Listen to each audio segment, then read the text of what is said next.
ठीक आहे, सर्वांना आपलं मत मांडण्याचा अधिकार आहे. बाळासाहेब आंबेडकर हे आपले आमचे दलित समाजाचे, वंचित समाजाचे नेते आहे.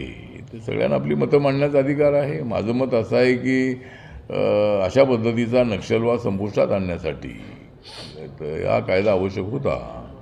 आणि अन्याय होत असेल तर नक्की त्यामध्ये सुधारणा करण्याचा विचार होऊ शकेल. कायदा झाला तरी त्यामध्ये नंतर अमेंडमेंटसुद्धा होतात. जर या कायद्यामुळं जर असा अन्याय होऊ लागला तर आपल्याला अधिकार आहे त्या कायद्यामध्ये अमेंडमेंट न करण्याचा.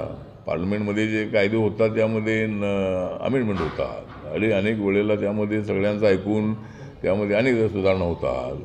त्यामुळे जर असा जाणीवपूर्वक अन्याय झाला तर तसा तर बदल करण्याचा अधिकार आहे. पण माझं मत असं आहे की हा कायदा संविधान विरोधी नाही. कारण संविधानानेच विधानसभेला, विधान परिषदेला अधिकार दिलेला आहे कायदा बनवण्याचा. त्यामुळे हा कायदा संविधान विरोधी आहे असं म्हणता येणार नाही. मला वाटतं की मुख्यमंत्र्यांनी त्यांच्या रिप्लायमध्ये सांगितलेलं आहे की बाबा हा कुणावर अन्याय करण्यासाठी कायदा नाही.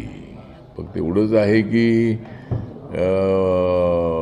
नक्षलवाद्यांना प्रोत्साहन देण्याचं लिखाण जे आहे, न्याय मिळण्यासाठी लिखाण करायला हरकत नाही, मागण्या करण्यासाठी लिखाण करायला हरकत नाही.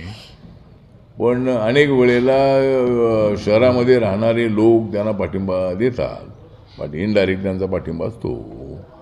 आणि म्हणून या कायद्यामध्ये अशा लोकांनी तसं लिखाण करू नये. आणि जर मुद्दाम तसा आंबेडकरवाद्यांना नक्षलवादी समजू नये. माझं मत असं आहे की जर एखादी भूमिका प्रखरपणे मांडली, म्हणून मी अगोदरही सांगितलं की आम्ही पॅन्थरच्या काळामध्ये आम्ही सरकारी विरोधामध्ये भरपूर बोलत होतो, पण आम्हाला काही कधी नक्षलवादी म्हटले नाहीत. आमच्यावर केसेस काही झालेले आहेत की तुम्ही धर्माच्या भावना दुखवल्या किंवा काय.